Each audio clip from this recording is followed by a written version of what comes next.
ಅಂಬೇಡ್ಕರ್ ಅವರ ಹಾಡು ಹಾಡುತ್ತಿದ್ದೇವೆ.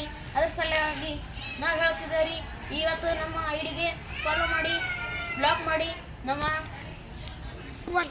ಈಗ ನಾವು ಹಾಡ ಸ್ಟಾರ್ಟ್ ಮಾಡ್ತಿದ್ದೇವೆ. ಬರ್ರಿ ಹಾಡ್ತಿದ್ದೇವೆ. ಅಂಬೇಡ್ಕರರ ಜೀವನ ಕಥೆಯ ಭಾರತೀಯರೇ ನೀವು ಕೇಳಿ, ವಿಶ್ವ ಮಾನವನ ಸಾಹಸಗಾಥೆ ದೇಶಭಕ್ತರೇ ನೀವು ಕೇಳಿ. ಮಹಾರಾಷ್ಟ್ರದ ಮಹಾವು ಎಂಬುದು ಅಂಬೇಡ್ಕರರ ಜನ್ಮಸ್ಥಳ.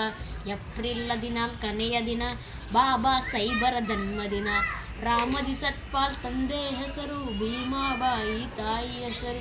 ಸೂರ್ಯತೇಜದ ಬಾಲಕ ಕರೆದರು, ಭೀಮಾ ಎಂದು ಹೆಸರಿಟ್ಟು. ಬೆಳೆಯುವ ಪೈರು ಮೊಳಕೆಯಲ್ಲಿಯೇ ಪ್ರತಿಮೆ ಮೆರೆದನು ಬಾಲಕನು. ಬಡತನದಲ್ಲಿಯೇ ಬೆಂದು ಬಂದನು ಪುಟ ಬಂಗಾರನು ತಾನಾಗಿ. ಸೂರ್ಯವಂಶದ ತಾಯಿಯಂತೆ ಹಾಡಿದ ಪರಮಾತ್ಮ ಎಂತ ಹೇಳಿದ. ತಾಯಿಯ ಹೆಸರು ಭೀಮಾಬಾಯಿ ಅಂತ, ಇವರ ಅಡ್ಡೆಸರು ರಾಮಜಿ ಸತ್ಪಾಲ್.